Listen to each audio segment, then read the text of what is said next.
sampai pukul 6 kan. Apa tu sambung ada waktu dia kan, kalau makan gaji lah. Tapi kalau lori tak lah. Okay, lori tak ada. Okay, waktu awak rehat kadang-kadang tu waktu.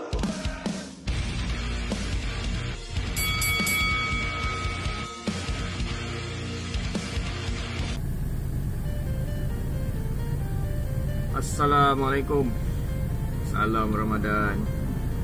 Dah lama kita tak bersuara kita berborak. Salam Ramadan Salam Ramadan yang keberapa Allahu Akbar. Salam Ramadan yang ke-13. Okey. Apa khabar awak semua? Harap sihat sejahtera. Saya tengah ngantuk ni. Ni kita dah siap pick up ni. Kita dah siap pick up lah.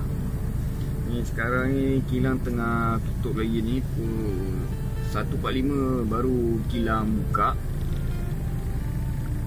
Ini kita nak tidur. Nak tidur setengah jam Nak tidur setengah jam. Bawa lori ni nak kena tidur bang. Bawa lori nak kena tidur bang.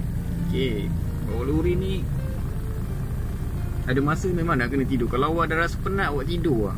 Tak kisahlah apa-apa kan pekerjaan. Kalau awak rasa penat, okay, awak dah rasa mengantuk, awak tidur lah. Cari tempat selamat, awak tidur lah. Okay. Kalau bawa lori ni tak sama dengan makan gaji. Okay. Tak sama dengan makan gaji. Kalau makan gaji pukul 12 sampai pukul 1, okay, 10 sampai pukul 10.30, 5 sampai pukul 6 kan. Apa tu sambung ada waktu dia kan, kalau makan gaji lah. Tapi kalau lori tak lah. Okay, lori tak ada. Okay, waktu awak rehat kadang-kadang tu waktu awak berlawanan. Okay, contohnya kadang-kadang kalau kilang, okay, dia kena sampai pukul 11, awak kena sampai pukul 11. Okay, kalau kilang tu minta dia kata sampai pukul 12.30, 12.30. Kadang-kadang kalau nasib tak baik pukul 3 yang berlawanan. Okay, tapi kadang-kadang awak tidur pula berlawanan pula kan. Orang tidur pukul 4, orang dapat rehat pukul 5, awak dapat rehat pukul 4. Yang ganjil-ganjil kadang-kadang. Tapi tak apalah. Yang penting kalau awak rasa ngantuk, awak tidur lah. Awak tidur, cari tempat selamat, awak tidur lah. Kalau ada lansia, awak tutup lah lansia apa semua kan. Buat macam malam kan. Yang penting tidur 6 jam mesti nak kena cukup lah. Okay, tidur 6 jam mesti nak kena cukup. Tidur straight lah. Jangan tidur kejap-kejap kan.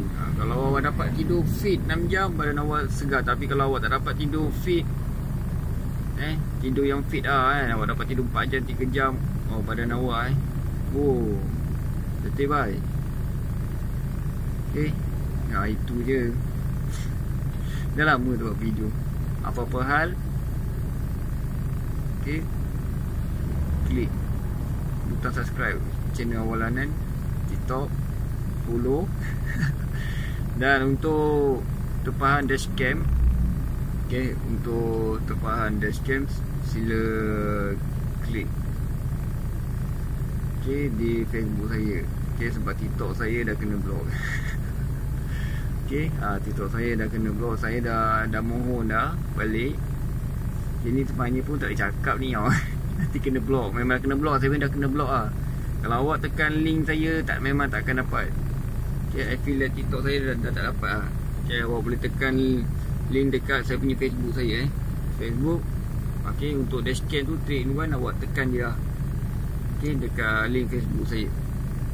Okay, dari saya Awalanan Jentera Perang. Abang pergi berjuang dulu sayang. Okay, selamat berpuasa pada umat Islam semua. Moga Allah pemudahkan urusan kita semua. Daripada kepada pejuang-pejuang abang lori, selamat bertugas, selamat berpuasa. Assalamualaikum.